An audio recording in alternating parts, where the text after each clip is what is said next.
What's going on, everybody? Let me know if you can hear me. Let me know if you can see me. I got like a laptop here. I'm kind of looking at something right now. But yeah, hopefully everyone's doing well. Have a pretty interesting topic. It's actually been inspired by a few people. Hey, Ambi. Hey, Rouster. Jeff Janek. I see that. And Audi. How's everybody doing? I did. Let me know if you can see me though. I hope you can. But yeah, I think today's show is going to be pretty interesting. AV, good. Thank you, Ambi. I think, oh, there's something that tells me to engage. Oh, I can do members only straight from here. Hey, Christian Kevin, how are you? Hey, Extra Life Reviews, Mel. So great to see you. As I was saying, today's show is actually inspired by a few different people. Part of it's inspired by Jack of all trades. You may remember Jack from X Defiant days, as well as I believe who else is it? I think Audi also helped inspire this, as well as Cowboy helped inspire it. So a few different people helped inspire it, and so I thought I would do it, but. First we're going to do a couple of things. We're going to talk a little bit about some games that are coming out. And then we're going to have like two main topics, as you can see from the title. Probably you can't tell from the title. And then I'm going to tie them in, I'm going to tie them in there at the end. And then we may talk about a few other things after that. And then open it up to everybody. So thank you for that, Mel. Let me do this. How about this? It's because I keep going back. You beat Final Fantasy 16. Awesome. How'd you like it? How'd you like it? All right. How about that? It's because when I go too far, it drops out. So it should be good now. Like if I stay right here, it should be good. And then definitely if I put my headset on, it'll be good. But I don't feel like doing that. But yeah, so all I'm saying is the show's been inspired by a few different people, and I'm looking forward to digging into it. But first, we're going to do a couple of game trailers. And from there, better? Thank you. And then from there, we're going to dive into some of the topics. All right. So with that said, let's get this thing started on an interesting note, I think. And where do we want to go? All right. We're going to start off with one that doesn't really have anything to do with the show, but I thought it was a cool trailer, so I thought I would show it. But here we go.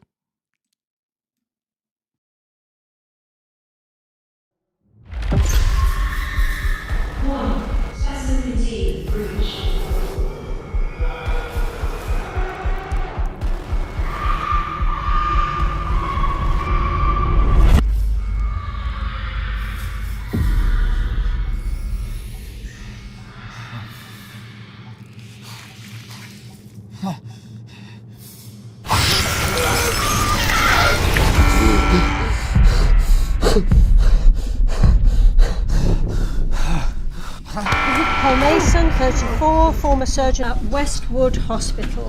I'll bullet point this for you. I'm trapped in a time loop. That thing kills everyone. And every time it does, I wake up here and we go through this all over again. So if we really are going to die, what do you suggest we do to avoid it?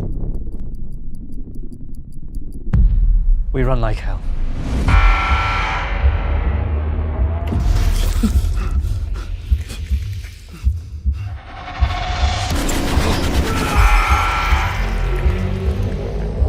What else aren't you telling me? Tell him, Fern, or I swear to God I'll kill you right now!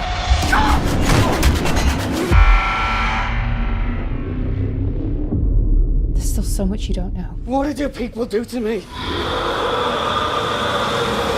We need to run.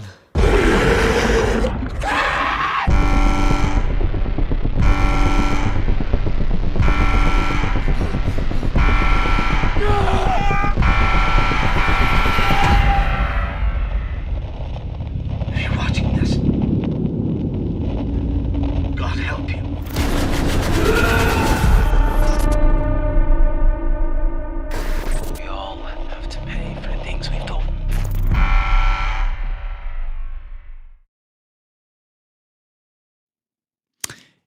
So that's Dead Reset. So I streamed actually one of these games. It was the Ides something hotel or Hotel Ides or something. I actually like these games. So I and partly the reason I like it is just because it's like a movie. I wouldn't even say it's a game, right? It's like an interactive movie, but it gets lumped into the games category, and I think it's pretty cool. Usually there is some replayability. There's quite a bit of replayability if you got into the story. The game I played before, I ended up playing like 5 different times because I was trying to unlock like what was actually happening in the story, and each time like you can get a different ending, but it's like each time you learn something else about like a different character. And so I found that like super cool.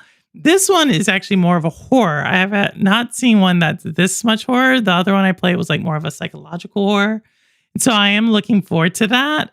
It seems like it's an interesting premise. I don't know, I find stuff like that interesting, and I'm not too sure if that's ever going to be like a really mainstream piece of entertainment. I know Black Mirror tried to do it, which I thought was really interesting because like when Black Mirror did it, it was like this revelation, but it was like probably the worst experience I've had in a game like that or in a experience like that. So here's to Dead Reset. Like I said, I'm not too sure. Maybe there is a way I can spin it into the show later on. We'll see. But I thought it was pretty cool. We have several trailers. So everyone's doing well. Isles Tides Hotel. That is it. Yes, that is it. I saw Jeff talk about something about Nintendo Direct. Well, we may talk about that. My show really wasn't centered around that one today. I was just spectating until stream start. Scott was doing, oh, nice. Yes. Lens of Truth is playing right now. I was actually watching that. It was in the background. I was like getting ready. So yes. So that is Dead Reset. And then we're going to do one more, and then we're going to talk about our first thing that I want to talk about. Let's go with, this is kind of interesting. We're going to do another one that I think, here we go. Going to do another one. This one also I thought looked pretty cool. So hopefully, you like it too.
So that was it's just a little preview of it. It's called Knights of the Fall. I don't know. I like isometric type of games. The art style kind of or the thematics of it. I don't know. The effects of it remind me a little bit of Deadlight. So the game from Tequila Works, which I think is now no longer.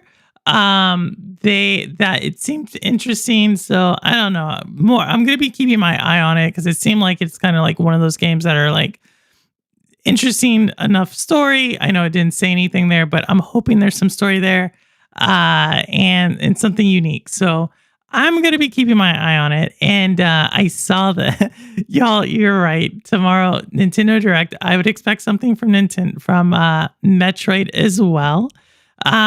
I think I was initially going to do the show with something about the Nintendo Direct. I will be traveling tomorrow. So most likely, actually, I know for a fact I won't be able to see the Direct live, but I'll probably be able to catch it once I land. Um, but I think Metroid, like and it makes sense to me. Like Nintendo over the last few years has really been like not announcing something until roughly 2 months before, like that 2 to 3 month window before. And, that's the way Zelda went. That's the way like the Mario Wonder went, Mario Wonder went that way. The Switch 2 went that way. Even Donkey Kong went that way, right? Like they had kind of like a separate direct than the Switch 2 launch. So I would imagine that this one is coming in.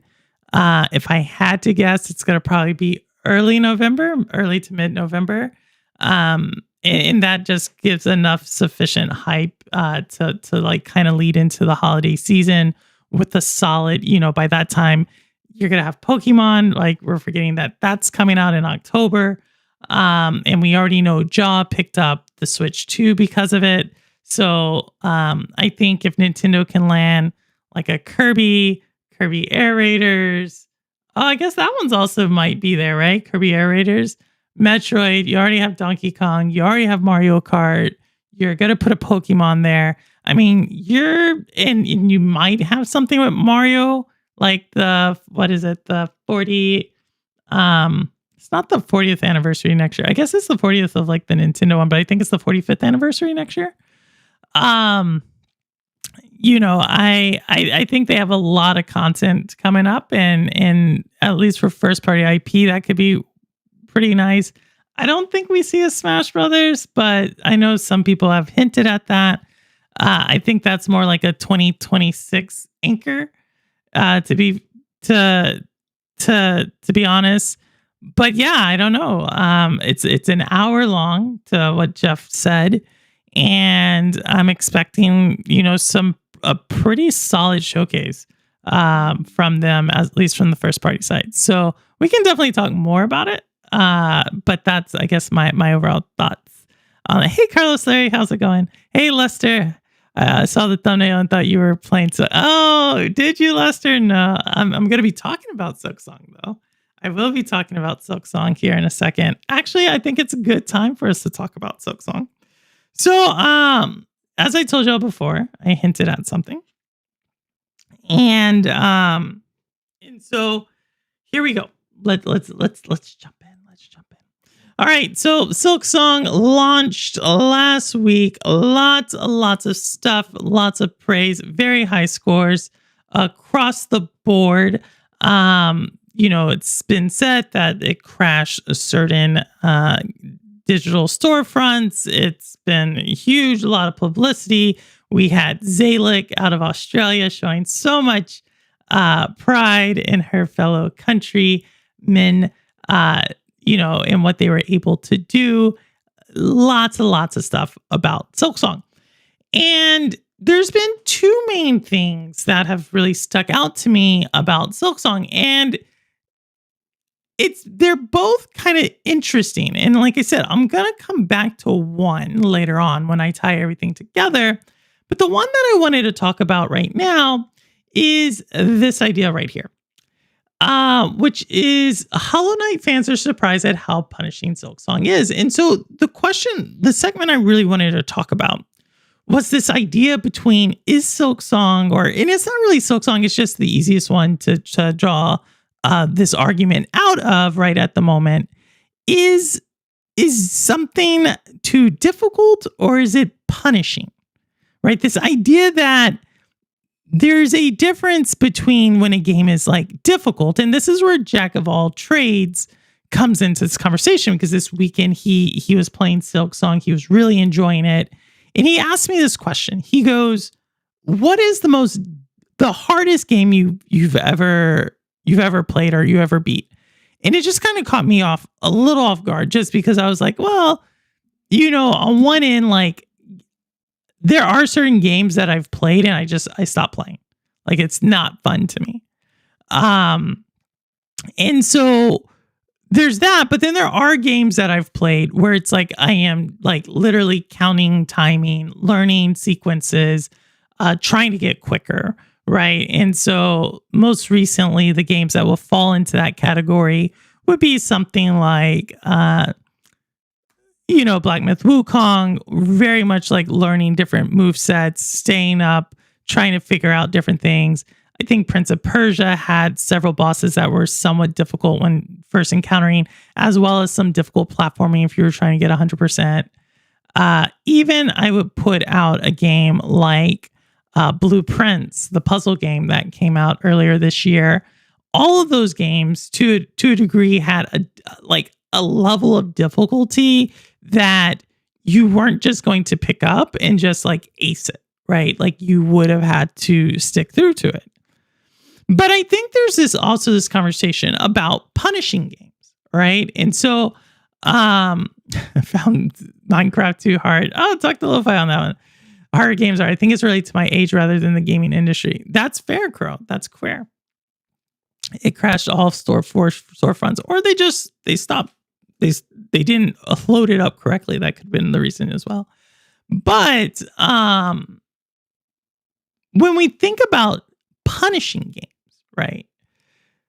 Punishing games are a little bit different, right? And so where difficult games are things that like you still learn from your mistakes. Like there's still something to learn. Like, hey, this move set or this boss does this when the color turns, or hey, I understand that I need to get a running start on this platformer, or I need to like jump, dash, jump versus double jump, dash, right? Like there's certain things that you'll learn, and it's difficult because it's not intuitive. Like the game is purposely trying to make it difficult. But then there's punishing. And punishing isn't so much about learning. It's about really putting you through the grinder to try to get back to somewhere to try to pass a certain level. And so a great example of this is like, let's say you're losing to a boss, right? And if you lose to this boss, the boss can either like, you have to start way at the beginning of the level, right? So you can't just jump right back into the boss battle. Or sometimes you may lose something permanent, like some permanent health, right? Which makes it even harder and harder and harder and harder.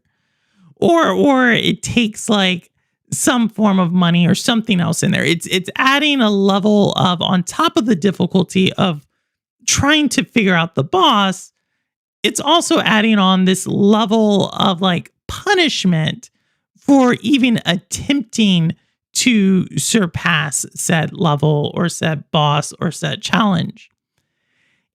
And for me, like Silksong's original fan base, there's several of them that are coming out, insane. Like even though Silksong, high score, right? Super high score, a lot of pent up demand for it.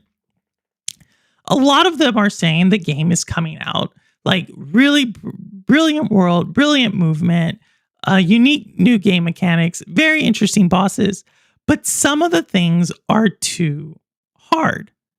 And these are people who traditionally have beaten the first one. Now, I will be the first to tell you, I tried to play the first one. It didn't necessarily capture my attention. I'm not going to say it was horrible, but it didn't just capture my attention. But this does bring up this interesting point because I've listened to several people who I value their opinion. Reforged Gaming is one. There's a person at work who likes Metroidvanias. And all of them kind of have this similar experience where the game is adding a level of punishment. And so it kind of starts to ask yourself, well, it is a Metroidvania, right? It is supposed to be difficult.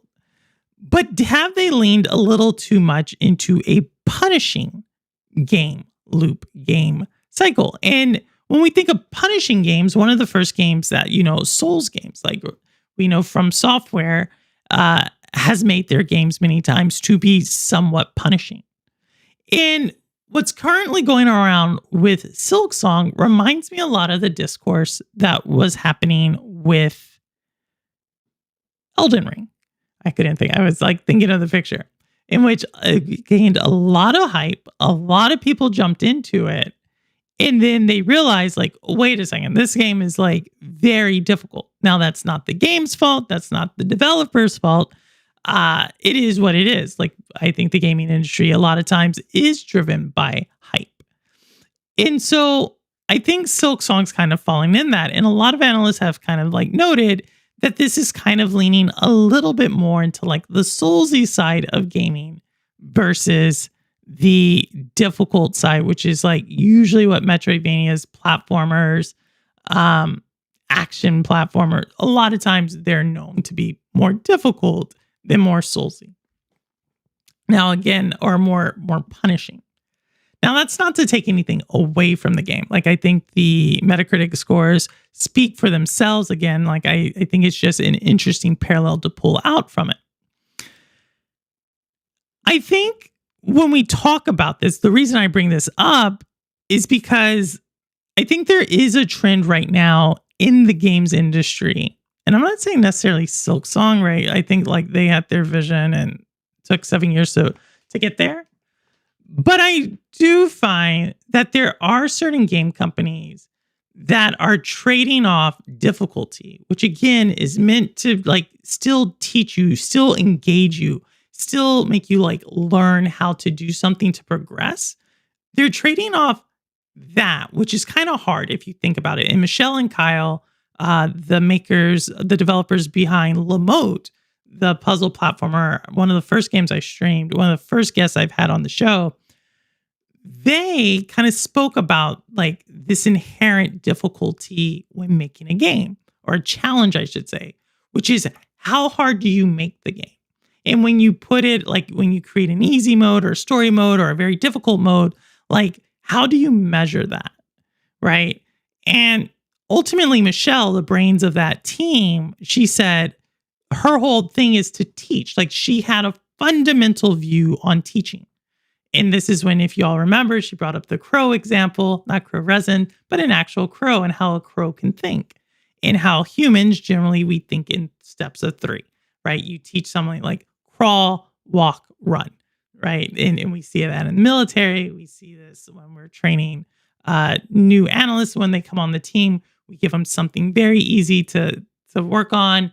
Then we show them how potentially different mechanics, what they just worked on, how that works. And then we give them like the actual hard problem. And if you notice, games have like kind of this same set problem or same set path.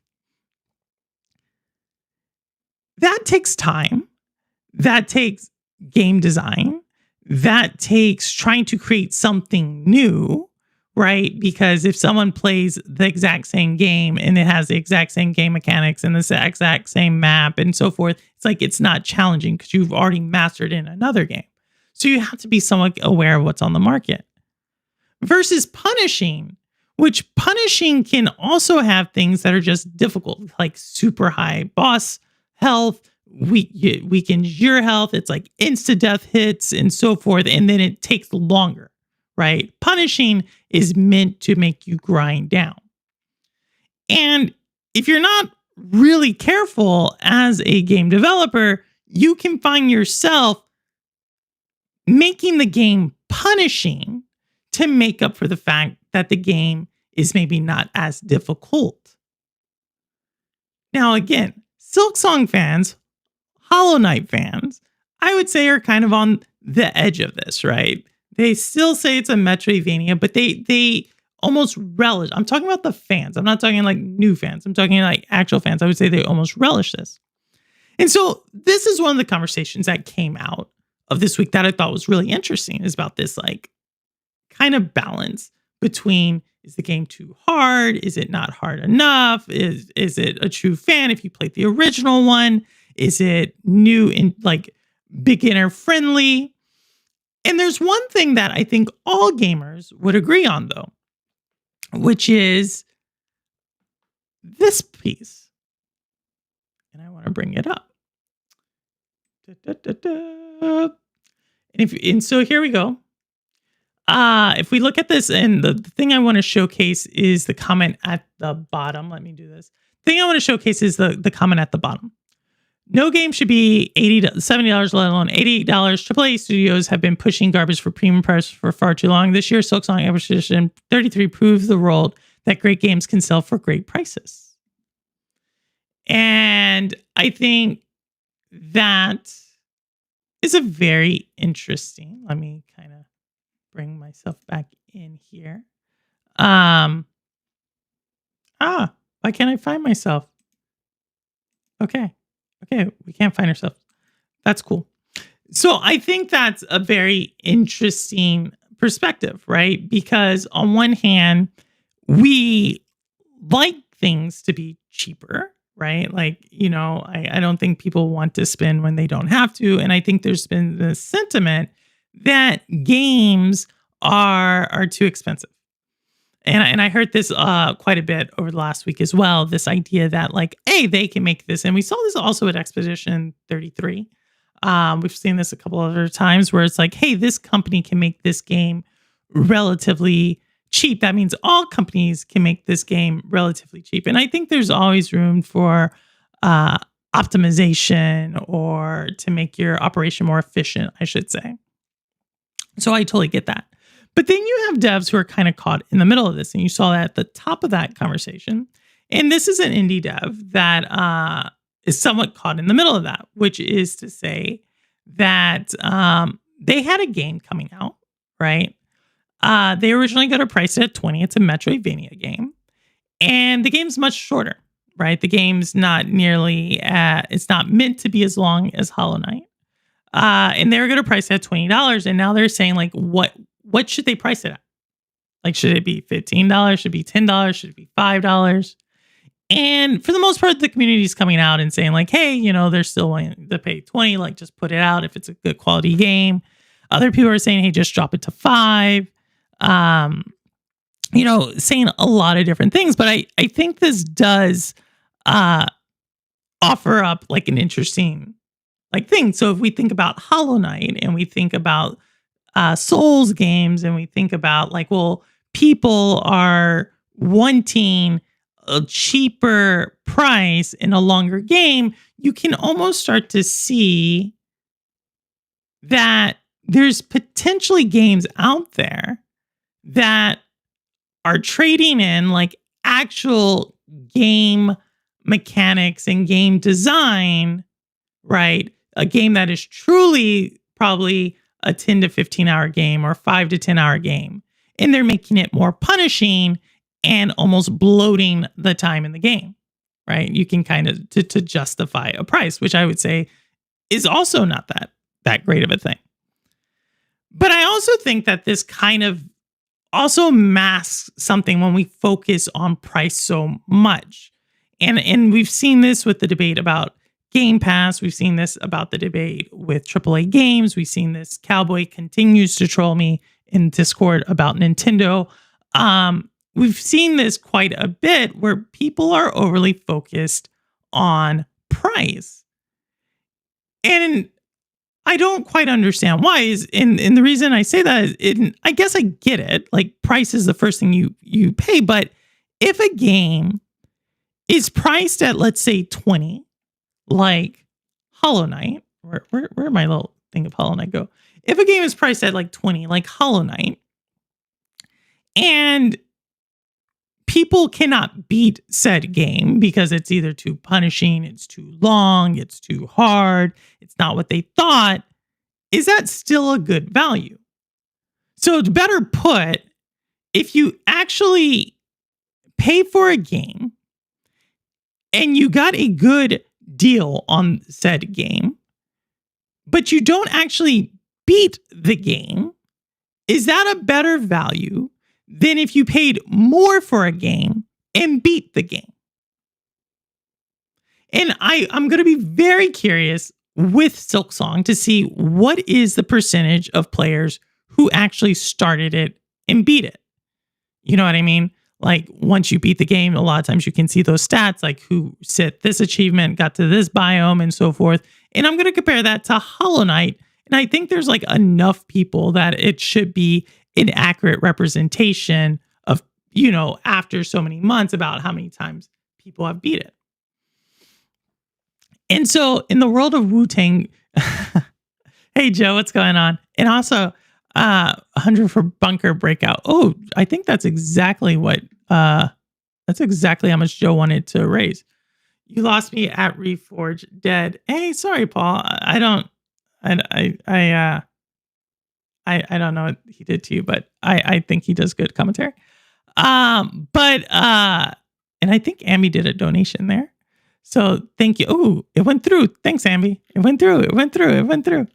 But and so that is kind of like overall, like the question I have is, has the industry as a whole started to focus more on price versus what we're actually getting from the game? Like, is the game actually engaging you in taking you through? I see a lot. I think Steam is kind of knows this. Steam knows that, like, hey, if they drop the price, this is partly why they're facing some anti-competitive charges. If the price on Steam is so low and you just buy it, you're just going to go in and buy it. Does that mean you actually beat it? Like, if the idea of you just having a ton of like games, but you're not beating it, is that really of value? We don't do this with almost any other form of media, by the way. Like, if I buy a book and it's really cheap, but I don't finish the book, we generally say that was a horrible, boring book. If I go to the movie theater and I buy a ticket to a movie and I actually don't finish the movie, even though it had a ton of hype and it wasn't, I got the ticket cheaper than what tickets are generally selling for, but I don't fit. I'm like, that was a bad movie. But we don't say that with games. With games, we sometimes overlook that, or we sometimes automatically cancel out games because they're not priced what we think they are. And I think there's certain games that aren't priced correctly. I think certain games are priced totally fine, but we've overly become super focused on this idea, on the accessibility of the game, of the accessibility of the industry. And so, with that said, I do want to do something here. Let's go see. I'm curious for you all who like Metroidvanias, I actually went back and got Frog Rain to see what type of game Frog Rain is actually like. And so I do want to bring that over. And so with that, this is Frog Rain.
So that's Frog Rain. As you can see, it definitely has like that Metroidvania feel to it.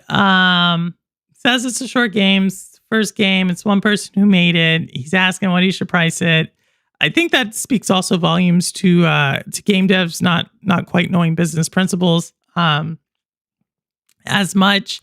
If you are facing that problem, I would say, I think you did the thing right now. I didn't even know your game was on out there. And so just marketing it as this question is a great thing. But I think anybody who's saying like, oh yeah, discount already to 5, probably wouldn't do that. I would see what you can charge it and then cut the price after a few weeks or a month if it doesn't pick up, right? But that's Frog Rain. I'm gonna probably pick it up just because I think the dude, like, he has like a whole story on his thing, and like I said, I like those types of games, so I'm probably gonna pick it up regardless. It looked more like action adventure, so I'm just curious what he's doing. It looks somewhat different, but somewhat the same. But yeah, that's Frog Rain. So I want you to keep this idea because I'm going to come back to it, which is like this idea of a game, hard, difficult, value versus how much you actually get from it. What is value? And I've talked about value before, but this idea that potentially we're starting to get games that are maybe doing one or two mechanics to make the game longer, or we're purposely building games to be longer, but that's actually not because they're actually longer. It's just because we've added filler to the game. But because everybody's focused on price, we can get away with it because we're like, oh, look, it's cheaper than blah, blah, blah. Right. So I want you to keep that idea in there. Because we're going to switch slight gears right now. We're going to show a couple of different trailers that I want to get out. And I'm super excited about these. And you'll understand why here in a second. So here is the first one. These were shown yesterday.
So that's the first one. Here's the second one.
Talaka. All right. So here's the thing. And I saw that. I was not in Just Stream yesterday. I was in Just Stream on Monday, or at least I had it on Monday. But Talaka. So if you saw anything in there, the thing I'm super excited about is Acclaim, the publisher. So Acclaim is like an OG publisher, right? It's been through a lot of different hands. It's currently in the hands of a certain group of investors. That is pretty cool. I don't know. They're trying to go back to their roots. So what they've done is they're trying to really focus on like carving out their own niche in the market, right? So if you don't realize, like Acclaim, they did NBA Jam. I think at one time they worked on Mortal Kombat, like way back in the day. They are like I said, one of the original like arcade publishers, and like that arcade console publisher. And I'm so like just love people who can like go in, take something that's old, dust it off, and make it new again. So I really like what they're doing. Um, After I kind of dug a little bit more, I saw a couple of different interviews that their CEO did, and their CTO did. And one of the things that they're working on is they're partnering with a lot of smaller indie developers. So they have different studios. Like one is like a Nigerian studio. The game you just saw, the really interesting Talaka. It's a Brazilian studio with an Afro-Brazilian protagonist, which I think is like really cool, like to see that come through. I think they also have like an Australian studio. There's like 5 or 6 of them. Mexico was another one. So it's very interesting where they're focused on who they're bringing to the forefront. Now, it's not lost on me that a lot of the places that they are focusing on from like a game studio standpoint are actually developing game studio locations. So like Central and South America, the African, I guess what we would call Africa, Middle East, Eastern European, like a lot of these places are starting to develop, like they are getting to the point that they have AAA potential. And so when I see them like kind of starting off at a Metroidvania level or like this kind of action platforming level, obviously not as high of a lift. You can get away with kind of off the shelf game engines. You can cut the costs in a lot of different ways. So you're kind of starting off in these locations where the developer talent's maybe not as much. You're also starting in places where there is a momentum building in game development. And you're starting off in places that you're starting off with games that are potentially a little bit, they're kind of where you cut your teeth. Like you start with that type of game, then you kind of go off and make something bigger. So when I see Acclaim, what I see is this publisher coming back, right? The CEO is a, former industry veteran and starting off small, right? Not going for the big one right off the bat, really working on building up a bench of talent to then potentially take it somewhere. They're really focused on a lot of developers that he believes should receive all the acclaim. So like kind of harkening back to why Acclaim was originally made, like really getting to its roots. So I'm really excited about it. I'm going to be following kind of what they're doing for a little while. Like, I'm going to continue to follow it to see just how they continue to go. Ketanot is awesome. It has a Jeff thumb of approval. All these trailers, but not showing the Nintendo AI trailers. I'm very disappointed. Purple. What are you talking about? What are you talking about, Neos? I was not allowed to discuss it until yesterday. Jeffy, there you go. Jeff always has the connection. But yeah, Neos, let me know what you mean. And I'll get it. I kind of made the show on Tuesday. So, but if there's something I missed, let me know. All right. And so that is that. I also wanted to, because I was going to show this trailer before, but I didn't get a chance to show this trailer because I just kind of like forgot it.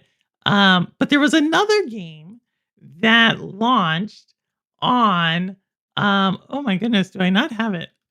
Hold on.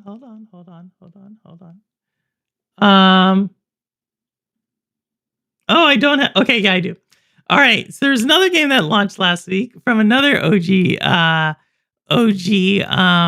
publisher that, like, I guess it's like the OG publisher time. That I did want to showcase, and I should have showcased this one first because it kind of blended in more into that one. But I'll tell you why I'm showcasing this one. All right, so here let me see. Nope. Yep, I gotta do it here. All right, here we go.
All right. That I don't know if that was cutting out a lot for me. So if you didn't get to see it, it's a game called Adventures of Samsara. Let me tell you a little bit about Adventures of Samsara. You saw it there at the end. It's from Atari. This game actually launched the same day as Silksong. And so I thought it was interesting for a couple of reasons. One, that they weren't backing down. They were still going to launch their game.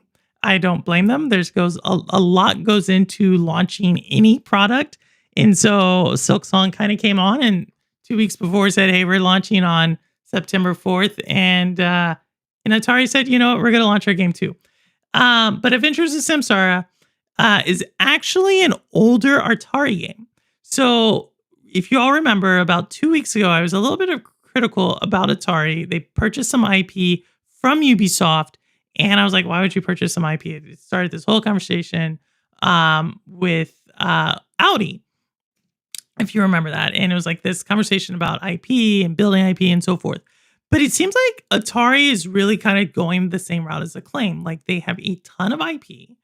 Can they like go back, make some of the IP, see if they can get a newer audience into that IP? I think using Metroidvanias is a really unique way to do this. We saw this with Prince of Persia recently. And then potentially go for something bigger. So I am all for like starting off smaller. What it is, like potentially you do make that game at a lower price point, get people in, and then see if you can take it a little bit further. So the reason I like this is because I think it's sustainable. Like I think you're doing the best you can with like limited funds. Like if you go to Atari's website, it's more like a clothing site than a game publisher site. Yeah, they still launched it. Most of the Steam reviews for this game are like super high. But most of them are just saying, hey, you had the guts to launch at the same time as Silksong, which was kind of in the same genre. And in this one, obviously didn't get as much hype. So I wanted to show that just because I think it's like kind of the revenge of the OG publishers, right? Acclaim, Atari. Like if we were mentioning those two titles, like those two publishers, I wouldn't even say 10 years ago, like 5 years ago, we'd be like, yeah, there's like has been. But coming in, rich legacies, we would not be here without them. And to see them do something, like I said, maybe it's just because I'm getting old, but I think it's pretty cool. I'm just here to troll Pirate most. Neos, I got you. I picked up on it. I got it. Thank you. I'm here to raise the price. And there goes Ron. Man, I feel like I have several trolls in chat right now. And so that was Adventures of Samsara. So like, I think you can tell, like, I kind of like action adventure platformy type of games. So yeah, Adventures of Samsara. So this takes me to my next one, and this is probably my most controversial take. I have one more trailer actually towards the end of it. Actually, we're gonna wait. I'm gonna talk about this and then I'm gonna show you this next trailer. All right. So there was actually some other really, really big news that that hit, the gaming world. And it was really over the weekend, but it kind of snowballed over the next couple of days, at least in my circles. And so what I want to bring up is this article. All right. Former Bethesda executive believes subscription services like Game Pass don't reward content makers. So this is an article. If you go in and you type in Pete Hines, you're going to see all the articles. You can go listen to, or you can go read exactly what he said. Obviously, this is kind of big because Microsoft bought Bethesda, 4 or 5 years ago now. And when they bought it, there was a little tension there that we heard, especially with Starfield and only being exclusive to Xbox and PC and not PlayStation and so forth and so on. But they're now coming out and talking about Game Pass. Now, I've already talked about Game Pass from the angle that I don't think it's sustainable. But what makes Pete's thing a little bit interesting, if you read the article, is he's talking specifically about developers. And he's talking about the tension that arises that's been arising within Xbox specifically, Microsoft, and so forth, and really about the idea that in order to have a subscription service and to charge a certain amount for a subscription service and to pay developers for said subscription service, you're actually hurting the retail sales. And I get it. Retail sales, a lot of times we think of profits and going to like some rich people. But a lot of times that goes towards developers. That's like their livelihood. And the quickest way to cut costs if you have a game is to cut the developer. And so he's talking about this tension that's arise. Now, not to kind of champion his Gen Xer game executive, we have Sean Layden, formerly of PlayStation, also not there. Sean Layden, also of PlayStation, coming in and kind of saying, hey, I'm just going to leave this here. I believe Pete's colorful quote hits the nail right on the head. This question is not, is the service profitable for the platform? Is it healthy and helpful for more developers is what we need to ask. And so you're starting to see more and more developers come out and talk about this, especially amid layoffs. Now, I don't think like layoffs are unique to Xbox or Game Pass or anything like that. But I am saying that there is something that this pressure on price. Now you kind of start to see where I'm coming from with my initial commentary on price and are focused on price, right? But that's not all, right? You're like, Sean Layden, he's a loser. He likes to always jump on the bandwagon with these types of comments and quotes and stuff. So to further back, her fellow Gen X gaming exec and former Microsoft exec, we have none other than Shannon Loftus, former Xbox GM. She's no longer there. She left after 20 something years. I want to say 29. I'm not too quite sure about that, but she left. She was there for a long time. And she said, as a longtime first party Xbox developer, I can attest that Pete is correct. So she's giving further strength to this argument. While Game Pass can claim a few victories with games that otherwise would have sunk beneath the waves, Human Fall Flat, that was on Stadia, by the way, the majority of game adoption on Game Pass comes at the expense of retail revenue. Unless the game is engineered from the ground up for post-release monetization, which we've talked about, whether or not that is actually great for consumers or not, I could in someday write pages on the weird inner tension this creates, which something tells me she is. So you start to see that there is some tension and more people are coming out as we start to see more and more developers let go.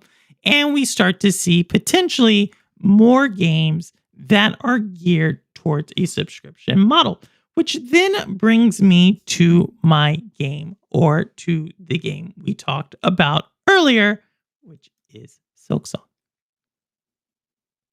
So, Silksong, if you will, was launched on Game Pass. I don't think that, that was in the works for quite some time. And though I think Silksong is doing really well, it begs the question that if we saw a lot of games come out after Elden Ring did really well and try to replicate the Souls genre, but to not a lot of fanfare or struggling with said genre, and blaming things such as woke politics or woke game devs or whatever for the failure of said games. And we start to now see like Silksong come out, and Silksong being overtly harder than the original Hollow Knight. That's objectively from what several different people have said. I guess that's both objective and subjective observations. And some people would say that is due to more punishing mechanics, which again aren't necessarily the funnest mechanics. I get a lot of people like that. It begs to see that, or it begs for me at least to ask the question, has our overall collective attention and focus purely on price and what is of value, whether that's getting a ton of games, whether that game's being cheaper than other games, is that coming at the expense of like the actual artwork and quality of games? Have we started to collectively start to write off things that otherwise are overly expensive in favor of saying, like, hey, but I get a better value here? But then again, if the value, and if you actually read Shannon Loftus' whole little article and spill, she goes on to say that essentially, and Pete Hines talked about it as well, that games are basically being built for the subscription model. They're not being built to play over and over again, right? When we were younger, when I was younger and I would go to the video store and rent a game, I could play it over and over. Like so many people have nostalgia for certain titles because they played it for so long. It asks, like, are we going to get that again? Do we want that again? Does it matter if we get that again? If you ask me, I think the industry has already been towards this slope for some time. I think the industry has already figured out, like, hey, if we charge too much for certain games, those games don't get touched. So we already know that if we put a game out there for $40, it looks a certain way, it plays a certain way, they're not going to pay for that. No matter how great of a game that is. Prince of Persia. I think Prince of Persia was beautifully done, right? I thought it came out very well. It was very well polished. It was a very unique Metroidvania. I thought it was an interesting re-entry or like reboot of the Prince of Persia franchise, but it didn't get a lot of fanfare, right? I think Contra, right? The Contra game that Operation Galuga, right? Fun game meant to be played with, couch co-op, harkening back to the days of like when you only had you and the person next to you playing. Very well done with the score, with the new, as you moved in, the new graphics, a lot of Easter eggs to the original Contra. Didn't do too well. How about the game I keep telling you all about that came out last year from Capcom? And Capcom has said, this has not reached our expectations based upon everything we put into it. Kunutsigami, Path of the Goddess. Beautiful game, Japanese mythology, interesting game mechanic, not another game out there like it, ties into several other games, a series. But again, no one rewards it because it's in that what I would call no game land, right? Of pricing in between like $40 and like $50, $30 and $50. Like a lot of games in this price range, unless they're like some amazing game made by like Chinese developers or some amazing game that was like a passion from very expensive teams who utilize foreign development talent to develop it. Looking at you, Expedition 33, or it's this amazing game that was spent years and years and had a loyal following to begin with. Looking at you, Hollow Knight. Unless you're like hitting those key marks, what is the point of actually making a game at that price range if no one's going to buy it? No matter how great the game is, when you can make a game at a lower price range where people are going to be like, let me purchase that because that is a great thing and I want to support that, even though you may not actually beat the game. And then when you actually have the subscription services, as we just saw, who are looking for those exact same games, even if you make the game that's able to be beatable, potentially is a game worth replaying.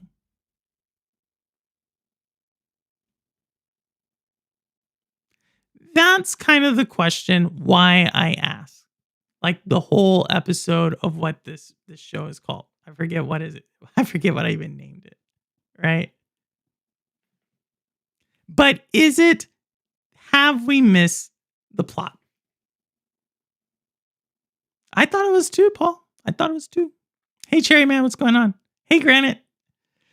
As long as I get these games for free, I'm chilling. Oh my goodness. No, you're not. I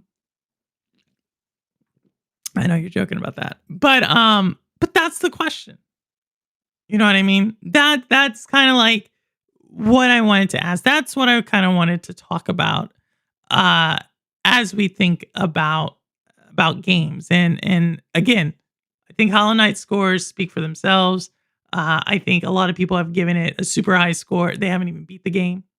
Shout out to Ambi. Thank you for that. I think this one's going to break it though, Ambi. I think this one breaks it.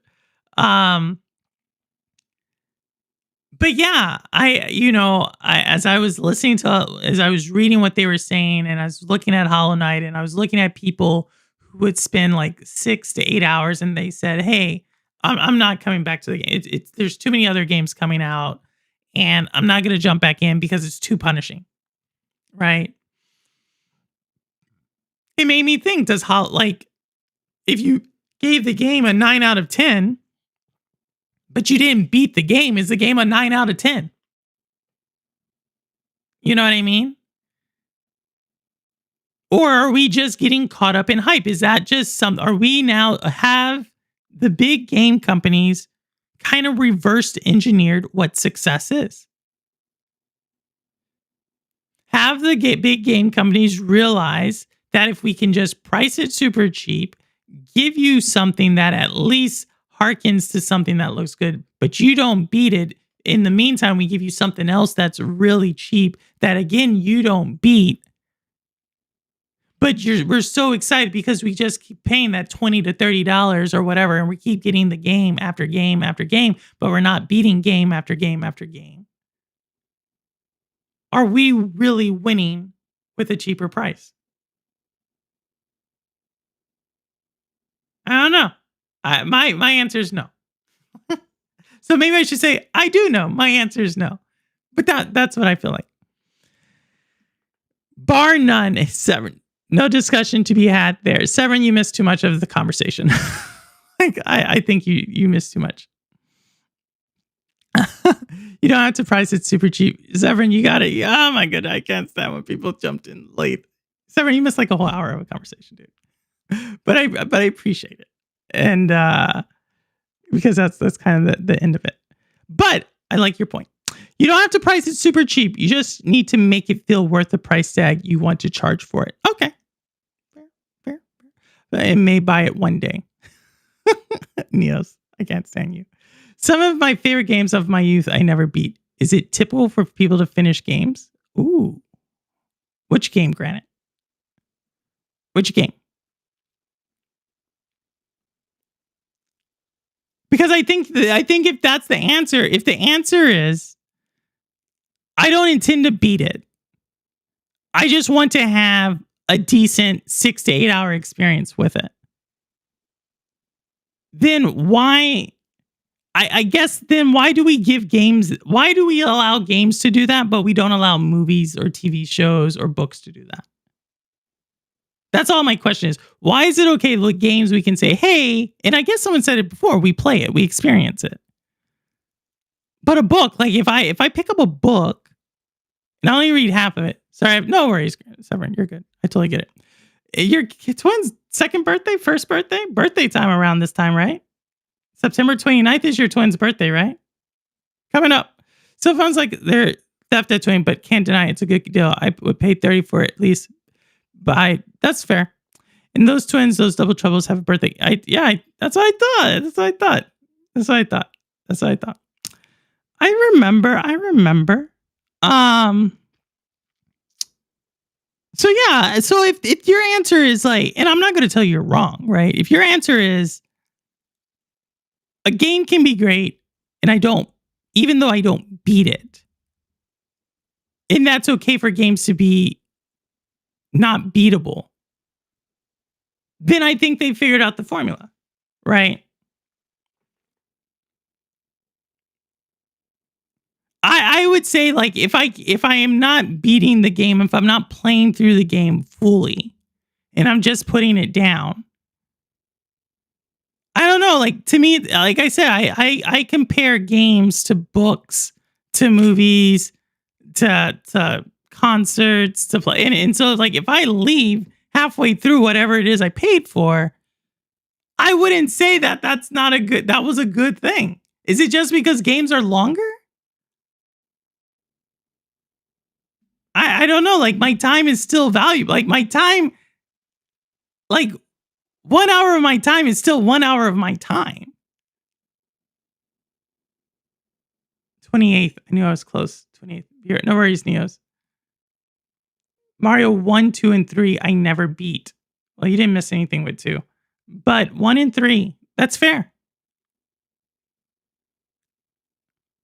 That's fair. But did you not beat them because they were punishing? Did you not beat them because they were too difficult? Did you not beat them because you just didn't have time? Did you not beat them because you weren't skilled enough? Why did you not beat them?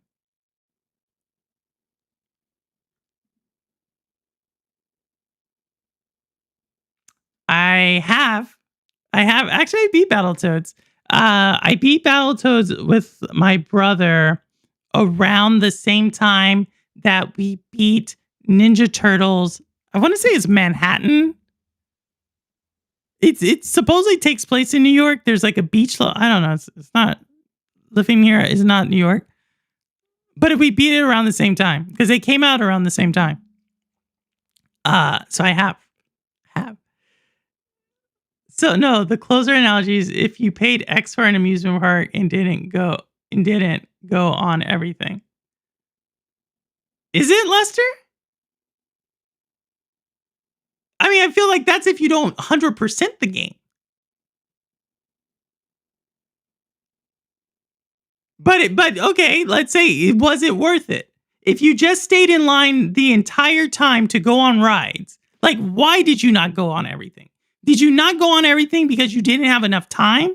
Did you not go on everything because you weren't the right height requirement? Did you not go on everything because you were stuck in line all day? Did you not go on everything because you didn't have the little special pass that gave you free access to the line? Like, I think that's the question. If we're going with that analogy, depends on if the game has a strong story. Okay, tell me more, Granite. You did. I'm getting to that. I beat them all plus the lost levels, and I would argue the lost levels is very punishing.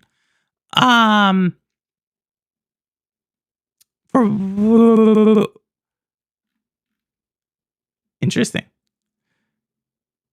Yeah, that was back in the day. I know exactly we beat it. I remember exactly we beat it. I can even remember when we beat it. Like I said, it was like around the same season, the summer to fall season.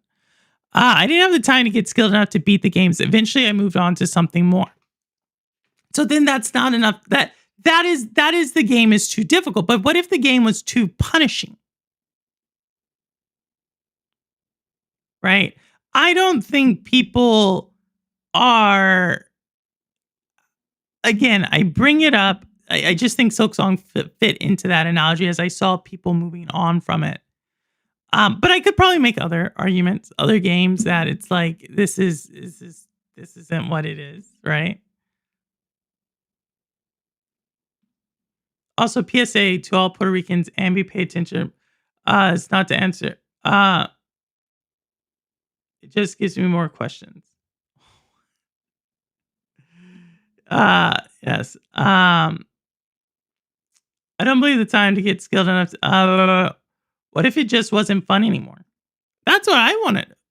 Does that make it a good, like, if a game starts off fun, but it doesn't end fun, is it still a great game?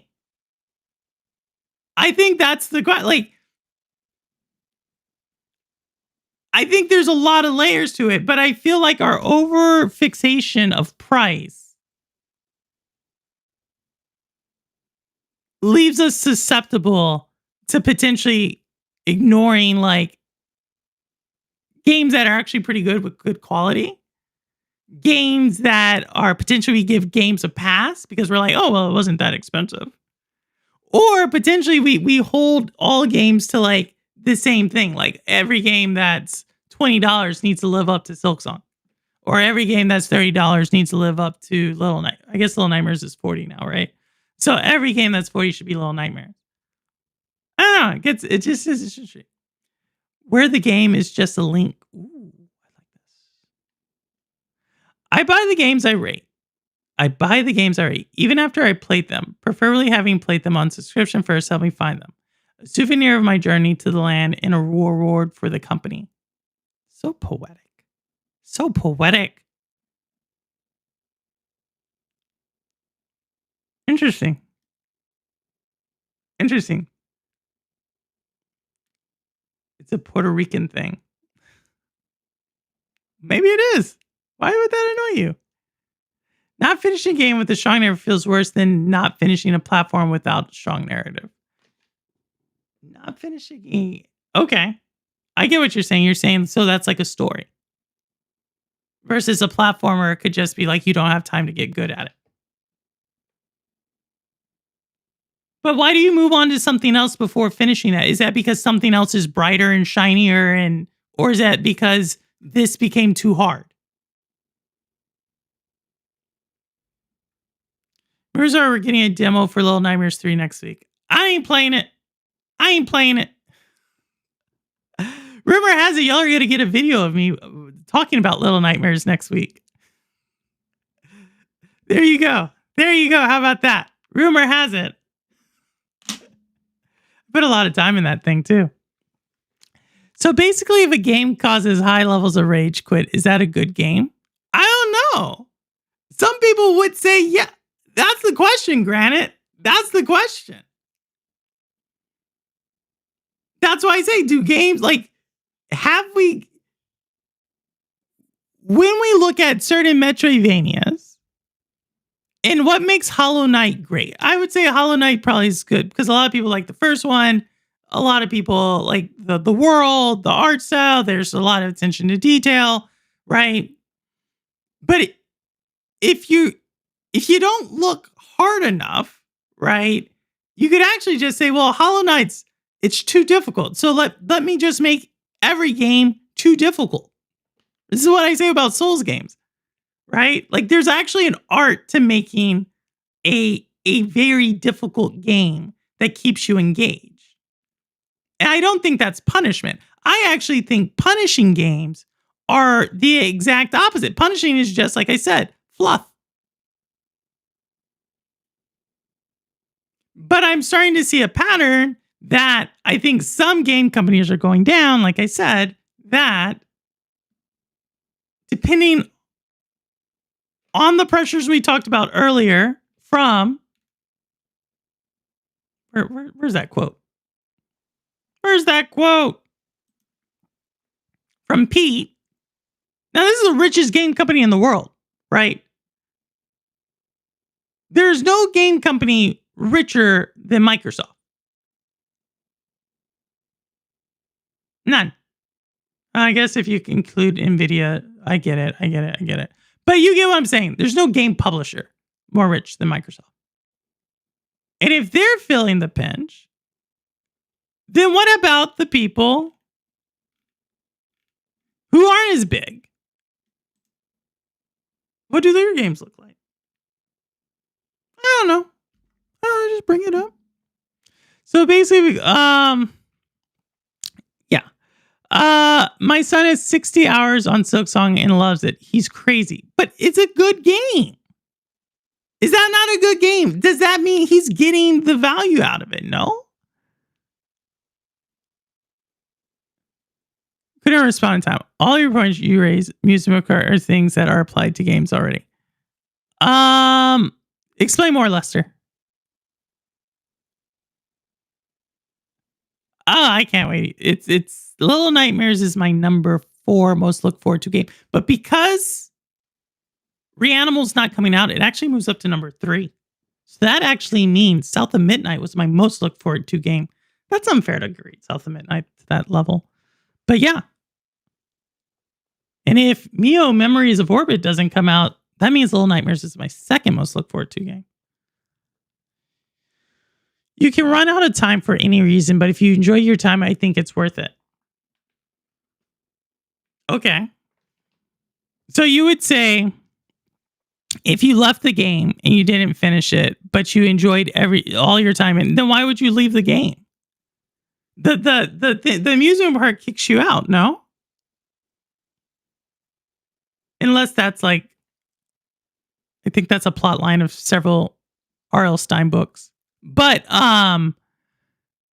yeah, I would say a game you get to keep. Why would you go onto it? That's like saying, hey, you have a chance to go back to the same amusement park to finish what you did, but instead you go to a different amusement park. Why did you go to the different amusement park?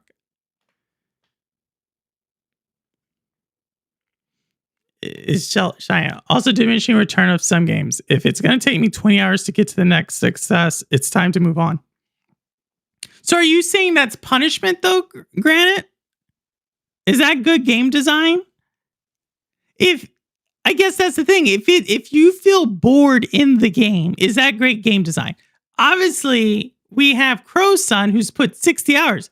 It's great game design for him. But if you were to tell me like, yo, you're going to have to spend 60 to 70 hours in Hollow Knight, I'm going to probably tell you, and he might be doing something else. Like, I don't want to say that's on Silk. I don't want to say that's indicative of everybody who plays Silksong, right? But yeah, I'm going to kind of like start to say like, is it worth even picking that up?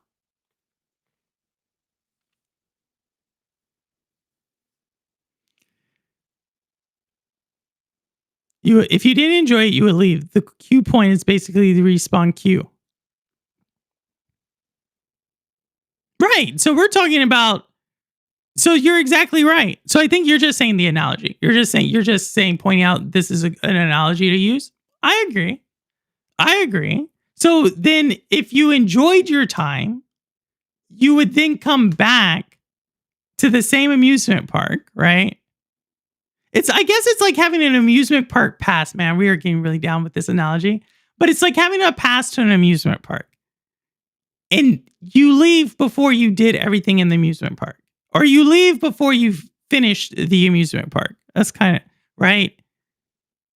And you have a pass, but you decide to leave to another one.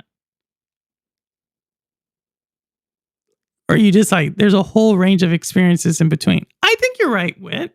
I think that's why I'm narrowing in on this idea, right, of difficulty, like when you leave because it's too difficult, or when you leave because it's punishing. Is it still a good game? Right. That I think that's why I'm coming up with that. That's the link, right? I think you're right. There's a lot of reasons you may have left a game. Different brains like different game loops. I agree. The programmer is programming their player base in so-called difficult games. We have complicated brains, but limited styles of expressing them. Oh, doesn't this sound like Marcus G. Knight to y'all? Doesn't this sound like Internet of Games? I feel like the more I read from where the game is just a link, the more I feel like it's Marcus. Where does the dopamine hit come from? I don't know, but I mean, I could say the same thing about movies, though. I could say the same thing. What about a TV show? All right, like a TV series. Because now we're getting something that takes about the same amount of time to actually sit down and watch. Even though I would say you could be at least a little bit more passive with the TV show than a game, but go with it, right? Like Gotham. I think Gotham was on FX. And Gotham had like 20 episodes a season. And each episode was like 40 minutes. So that's like what? 40 minutes times 20. It's 800 minutes. So that's like, I don't know. And that's on average. Let's use 500. Let's use 45 minutes an episode. Let's use 900 minutes. So that's 15 hours for a season. Right? That's like a decent game for us sometimes. Maybe. If I didn't finish Gotham, does that mean the season was bad? Oh, if you have a pass and still leave, then it's a bad game. Yeah, but that's the whole point. If you bought the game, right? If you bought the game and you leave the game, then it doesn't matter. Like that, I think that's the point. Like if you bought the game because it was a good price, but you don't actually finish the game because something else was more shiny, or because it was more difficult, or you're like, this is now boring, is it still a good game? Is it still a great experience? We don't talk about games like that. We don't. So much of the discourse, and it should be, is the game complete? Unfortunately, we have a lot of discourse about, is the game woke or not woke? That was last year. But this year is a lot, especially with Nintendo. If Neos is in chat, he'll just steal it. But just with Nintendo, the price. But I'm saying that the actual how well we should value a game, we collectively of individuals, how we should value a game should be determined by how does that game keep our attention? And when did we leave? Did we leave because the game was too difficult? Did we leave because we didn't have enough time? Did we leave because it was just filler before we played another game? Did we leave because potentially it was rage quit? Did we leave because we didn't like the story? Like, did we leave because we 100% in? There's nothing else to do in the game anymore. I don't think we think about games like that. Form distribution date. By activating the correct pathways from the right order. There's a middle ground of dropping a game in between, then coming back later, though. I agree. That's why I said, then you never left the game. You never left the game then. I'm talking about like you're leaving the game. Here's a game. Oh my goodness. What's a game I left? I just said like, nope, I'm not playing this. If I turned on my my Xbox, I could probably figure out a game. Jeff is going to love this one. Ambi's going to love this one. Ambi already knows where I'm going with this one. Game got super highly acclaimed. I take a lot of flack for saying this game could not keep my attention. I totally get it. But it's like I'm fighting against the controllers every single time. To me, I get why people like it. But Red Dead Redemption 2. I couldn't get into the game. So why am I gonna I can't personally say that was a great game. Crow's gonna shoot me. Red, yes, what? You knew it. I'm gonna try to get back into it. I have not totally put that game aside, but I put aside Red Dead Redemption 2 for Blueprints. And the reason I did it, I know. You can't demo Red Dead Redemption. I can't? No, you can't, right? Because it's all in that first little snow stage. That would be the demo. I don't know. That's all I'm just saying.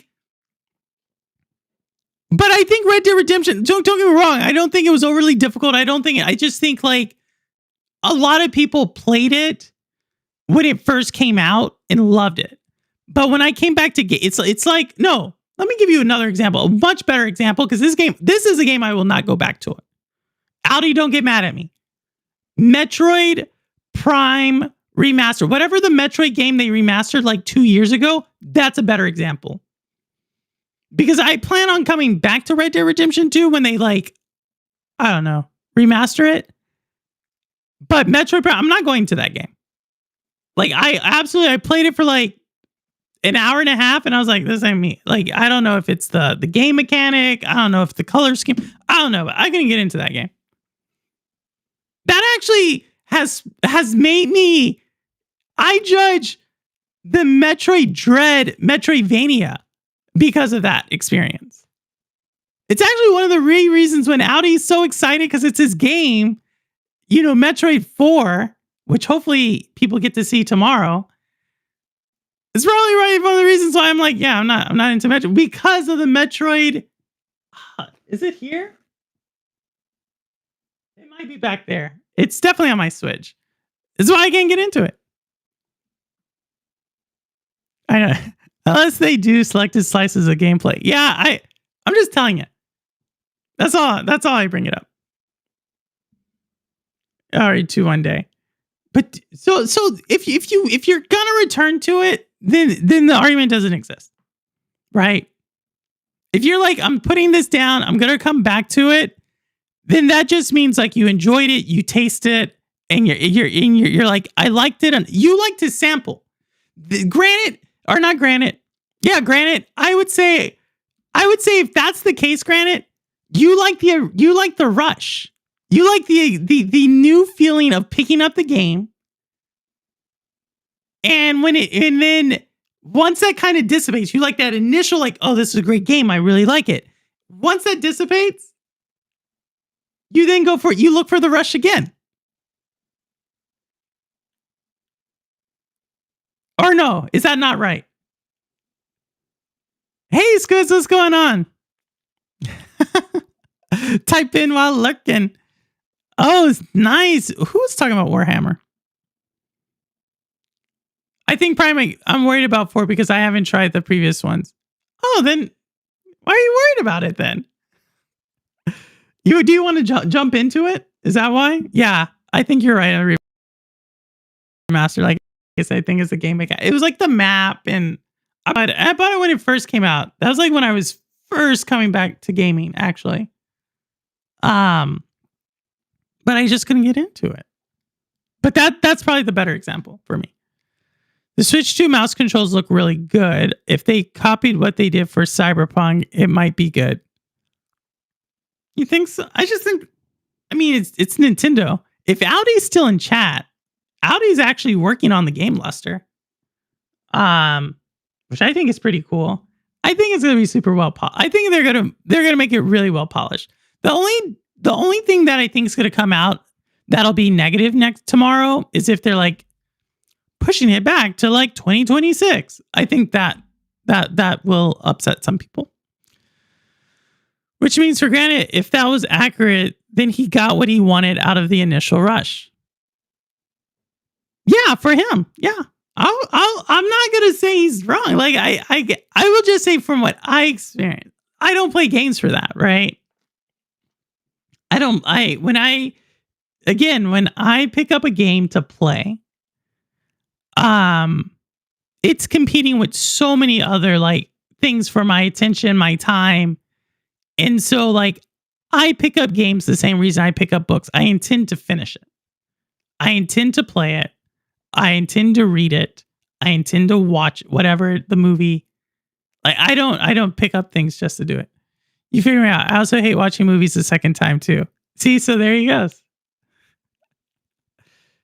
Man, shout out to Robolica for being able to wrangle you in.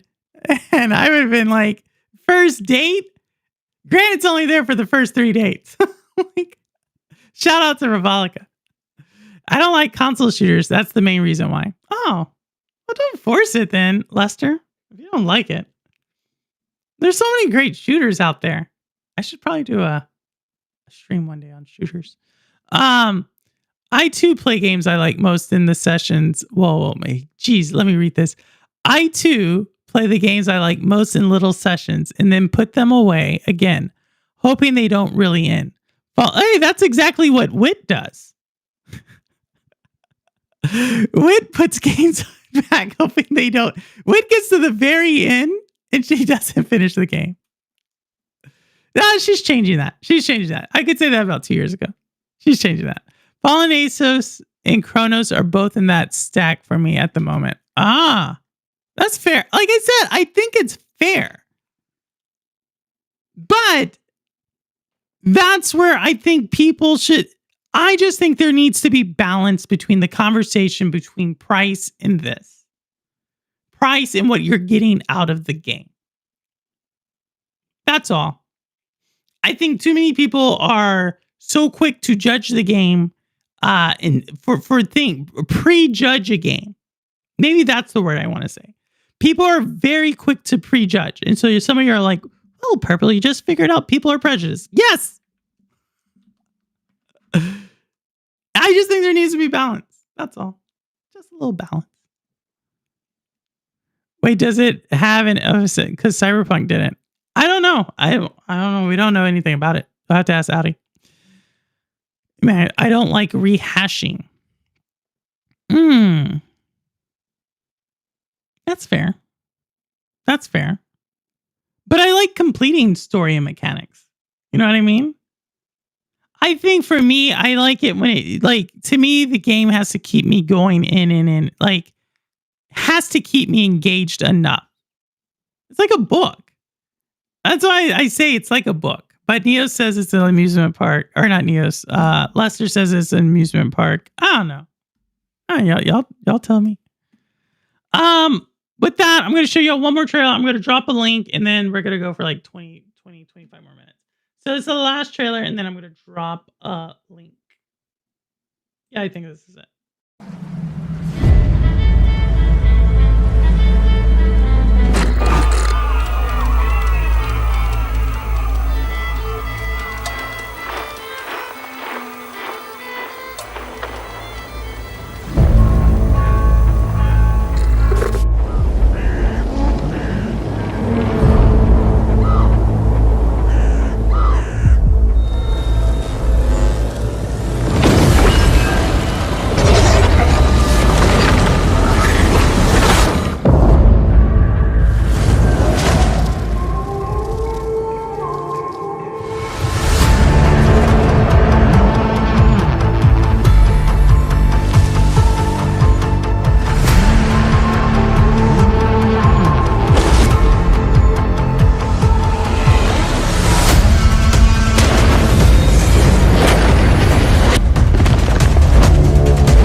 Ayasa. I don't know. I like those 2.5D games. It reminds me a little of Bramble.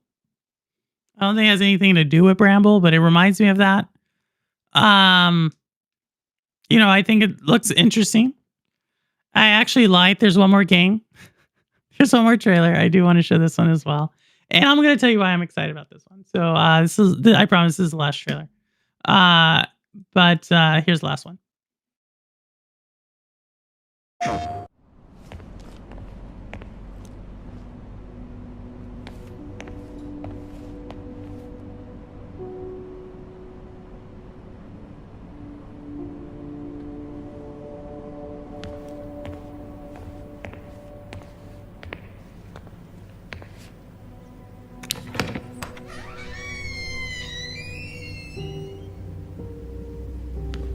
It's too dark here.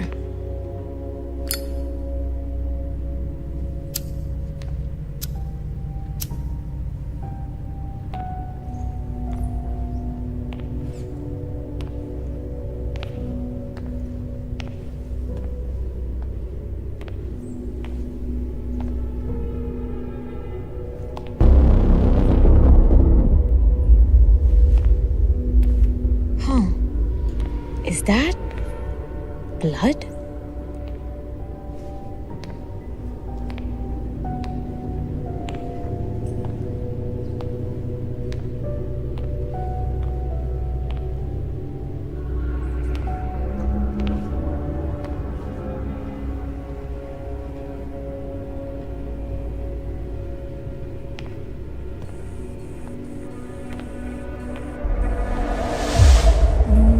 No, not now. Just work, damn it.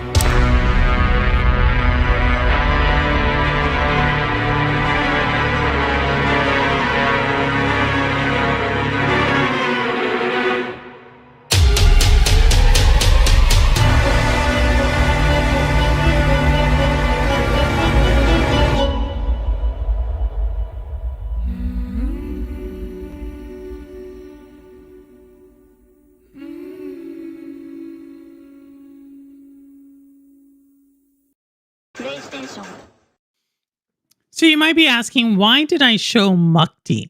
It's like, what is this horror game that all of a sudden switches to live action, people?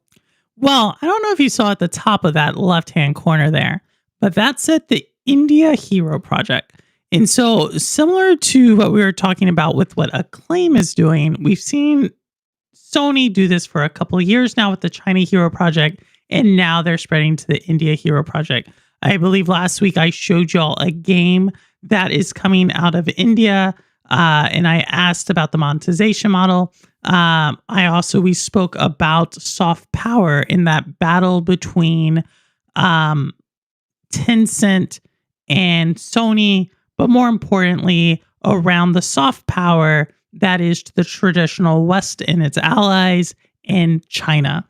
And so, as you can see, this is starting to heat up a little bit more, where who is staking out this new territory, which is the Indian gaming market.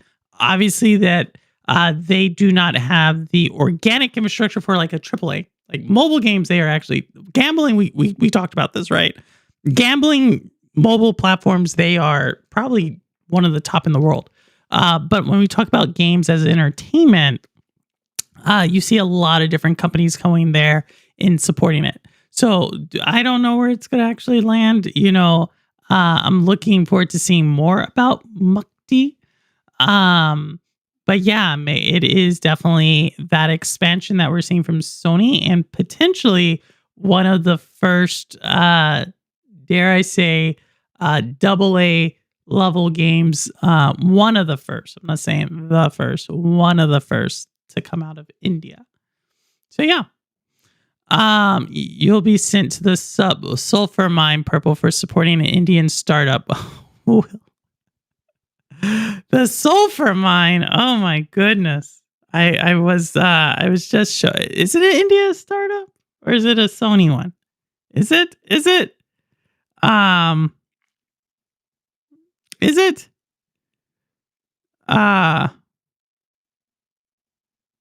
my goodness. I just it was interesting. I just received. Have y'all ever like got a email from someone you hadn't talked to in a long time, and then you're like, hey, yeah, like cool, like let's catch up sometime, and then all of a sudden you get like another message from someone totally different, being like, hey, do you know this person? Because they just name drop you for like a job. Have you ever got that? That's what just happened to me. This morning I got an email from someone who's like, hey, Purple, blah, blah, blah. And then I just got another email from someone else. And I was like, I'm glad that I'm top of mind when I'm needed, but let's not keep the friendship warm for like the last 8 years. That's cool. It's Sony seeding an India team. Yes, it is. But yeah, that's what they're doing. I'm not mad at it. It's like kind of the conversation before. I'm just saying, like, obviously there's levels to this, right? There's different shades of purple to this.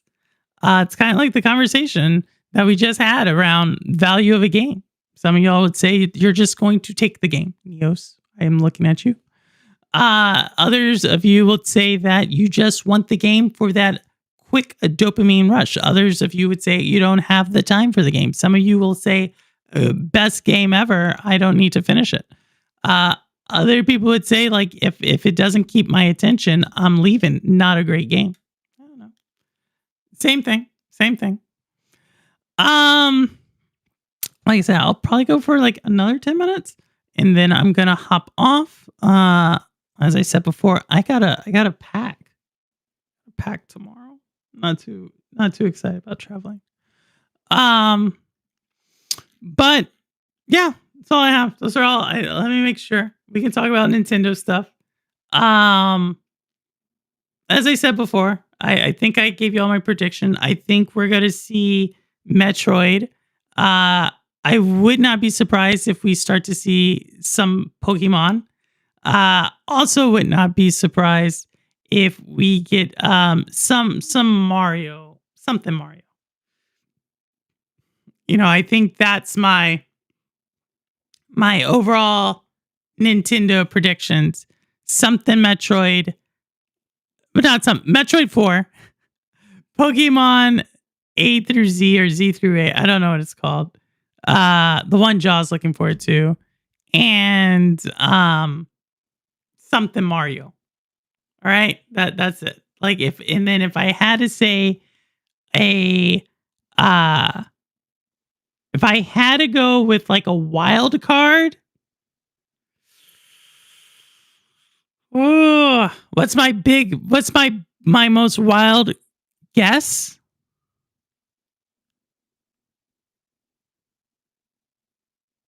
We already said Kirby, so that's not a wild guess. I don't know. I don't have any wild guesses. Y'all think anything? Do y'all have any like wild guesses what we could see tomorrow? We see Metroid. Yeah, we would. Okay, I'm back purple. I got more for pirate. You got what? Oh my good. You got Miles Morales for piracy? Did you really do that? It's because, I really looked into this one too, Neos. Animal Crossing? That's a big one, Rebolica. We don't talk a lot about Animal Crossing on this channel, but that's a big one. If something came out for Animal Crossing, the reason why I would say they would hold off is because Animal Crossing is literally like, that's a system seller. You know what I mean? Like you're talking people getting the Animal Crossing Switch 2. You're talking like everything. So maybe we get it. I don't know. Because they're waiting for the next pandemic. Who's waiting? I actually just read an article about this. About Nintendo and the pandemic. If it's Nintendo, interesting enough, Sean, if you look up Sean Layden Nintendo, Sony guy that we were talking about before, that guy, Sean Layden, make sure you spell it AWN. If you look him up, he actually does a really good job of dissecting Nintendo's response to the pandemic, and why they haven't laid off people. Spoiler alert, if you want to go read it on your own, pause me right now. If you just want me to tell you what he talks about, he essentially says that Nintendo doesn't follow trends. Kind of knew that. And they did not follow the trend of overhiring during the pandemic. So, I think literally the world could shut down and Nintendo's going to stay the course. That's all I have to say on that one. Preserving these cultures in the 3D. Okay, this is definitely Marcus. This is the 3D simulacrum. Marcus, you gave it away. Capturing their oral histories in software before they go away is so essential. He's being sarcastic. I know he is. I had to check if Nintendo sent a cease and desist. And no, I meant to say morals, and I bought Spider-Man. Oh, yeah, right. Because Miles Morales is not on Spider-Man. Or Spider-Man is not on Nintendo. But yeah, that's on you. What is it? My goodness. Nintendo for Animal Crossing. Oh yeah, 100% agreed. Yeah, but if they I don't know, maybe they'll have it. I'm thinking not being sorry.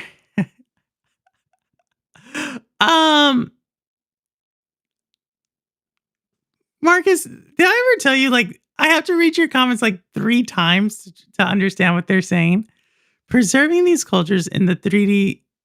I've never even read this word. I'm going Capturing their oral histories in software before they go away is essential. I but I feel like there's so many other ways that we've captured their histories. Why do we need to capture it in software? Or is this another dark? Does this have like a very dark undertone to it? I feel like it does. I feel like it does. Also, there's this new like feature where we could do a members only live stream straight from here, just from the chat. I kind of want to check it out, but I don't want to do it yet. So yeah. But yeah, that's all I have for y'all. Actually, I'm gonna probably do that in about 10 minutes. We're gonna say, we're gonna do the thing, and then I'm going to see if we can do a members only live stream. I want to test this out. But these freebies are great. There are levels of Neos to this. Yes, Neos. You know the conversation we had last week. What's it called? Zalik was thinking about it throughout the night, and I think like on one the way I look at that conversation. If y'all weren't here, we talked about piracy, and I feel like you are defining like. There's a scale about how much people accept piracy. You defined one end of the spectrum. Just want to say that. Like your point of view is one end of the spectrum. It's like the Neos end of the spectrum. You have an entire spectrum on piracy for you. So take that however you will. I thought it was pretty cool.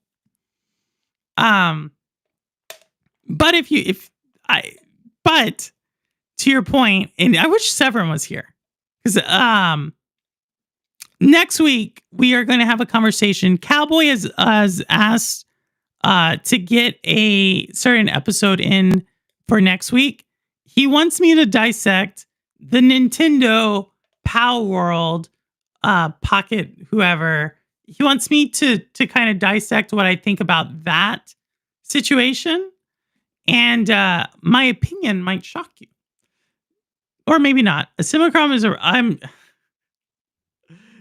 a representation or imitation of a person. So it's like a simulation.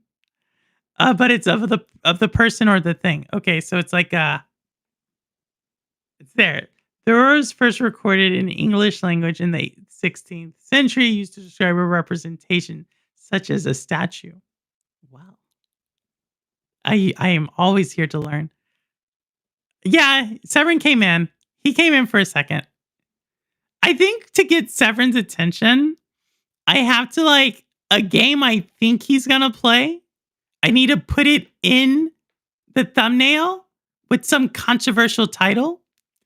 And then he's going to come in hot. You know what I mean? Severin always comes in with like, I just saw the title. This is my thoughts. It's the final thing. Peace. Oh, by the way, let me say something about my wife who's Puerto Rican. That's Severin.